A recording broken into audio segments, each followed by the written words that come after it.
समस्याओं के भविष्य दृष्टा,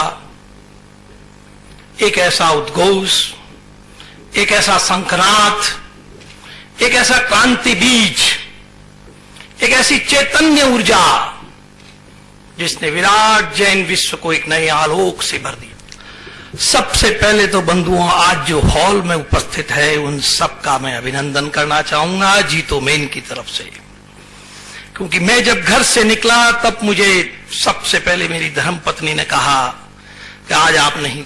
मैंने कहा हम 2-3 लोग हैं, तो कहा ठीक है आप जा सकते हैं। तो इस प्रकार से इतनी घनघोर बारिश में जो कल दोपहर से चल रही है, बिल्कुल डर रहता है कि घर से बाहर नहीं जाएं। ऐसी स्थिति में इस हॉल का 80% हिस्सा भर चुका है। अगर ऐसी स्थिति में सभी बंधु अभिवादन करना चाहूंगा, धन्यवाद देना चाहूंगा कि इस जीतों की विराट ऊर्जा की सहभागिता के लिए आप स्वयं भी आए। उसी के साथ 4 शब्दों के साथ मेरी बात को प्रारंभ करूंगा। जगती में सर्वोत्तम मंगल धर्म सदा कहलाया, तप संयम और अहिंसा यही धर्म की काया।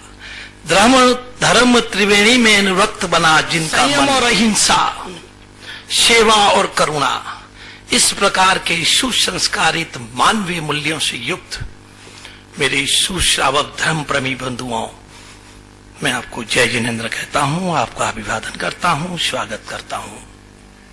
अनेकों मीटिंग हुई बंबई में, हर दिन में 400-400 लोग 6-6 घंटा 7-7 घंटा तक अपने विचार रखते गए।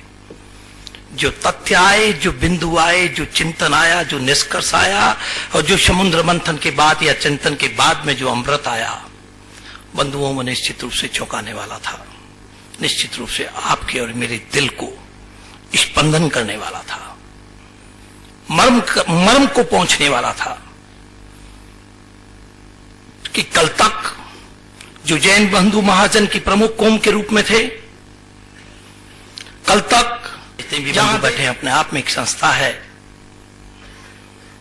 उन समय बहुत काम किया, बहुत मेहनत की। किसी ने गौशालाएं खोली, किसी ने और सामाजिक क्षेत्र से बड़े काम किए, लेकिन इन सब बड़े से बड़े कार्य के बावजूद इस करुणा के धर्म, इस मानवता के धर्म, इस संस्कारों के धर्म के अपने अनुयायी किस स्थिति में है।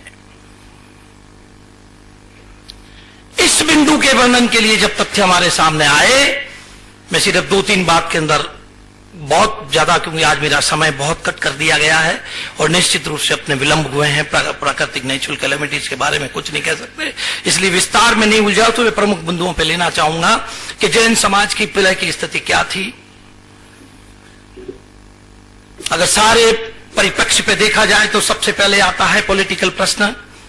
हमारे पूर्ववर्ती भाई ने वैसे बता दिया है, लेकिन मैं इसी की बात को आगे जोड़ता हुआ कहूंगा कि 52 और 48 में से आज की तारीख में सिर्फ 2 है। राजस्थान की विधानसभा में जो 23 हुआ करते थे, आज की तारीख में मात्र 9 है। मध्य प्रदेश की विधानसभा में जो 33 हुआ करते थे, आज की तारीख में सिर्फ 13 है। पश्चिम बंगाल के उप मुख्यमंत्री रहे, कई जगहों पे मुख्यमंत्री रहे हम लोग, और आज इस विराट हिंदुस्तान में राजनीति की मात्र शून्य नजर आता है। मात्र शून्य मतलब अपनी आवाज, अपना संरक्षण देने के नाम पे कोई ओजस्वी सामर्थ्य अपने पास में नहीं है। ठीक इसी प्रकार से अगर अर्थ क्षेत्र की तरफ कहता हूं तो 100 बिलियनियर्स ऑफ इंडिया में जैन समाज जो महाजनों की सबसे प्रमुख कौम है। और एक बात कहना चाहूंगा कि देश के कश्मीर से कन्याकुमारी और कच्छ से गुवाहाटी, हिंदुस्तान में हजारों राजा हुए, हजारों शासक हुए, लेकिन अगर मात्र 2 राजाओं के फोटो लगते हैं या उसे पूरा देश नतमस्तक करता है तो वो मात्र 2 नाम है।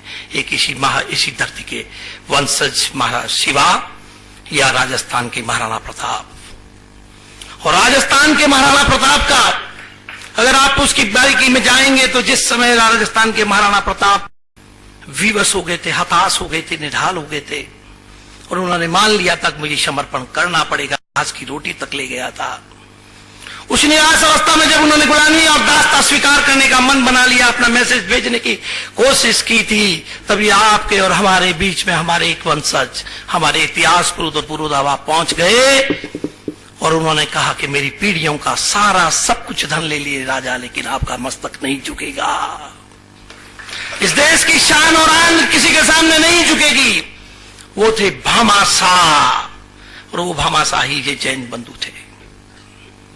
बंधुओं, ठीक इसी प्रकार से कहना चाहूंगा आपको, इस महान देश, इस विराट लोकतांत्रिक देश की पहली संविधान सभा में 5 बंधु जैन थे उस संविधान सभा के मेंबर्स में, जिसने इस देश को इतनी गहरी सूझबूझ का संविधान दिया।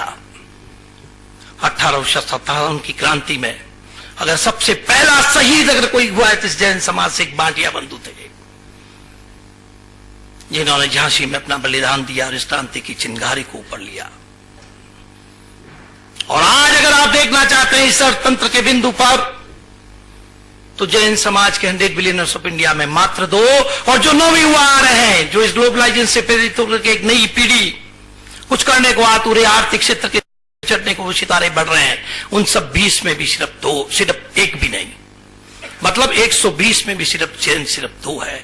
महाजनों की प्रमुख कौम है, अपने योगदान है सेवा के क्षेत्र में। अगर आप देखना चाहते तो 17,000 अगर गौशालाएं देश में चलती है तो उसमें से 13,000 जैन बंधु चलाते हैं, आपके जैन बंधु चलाते हैं।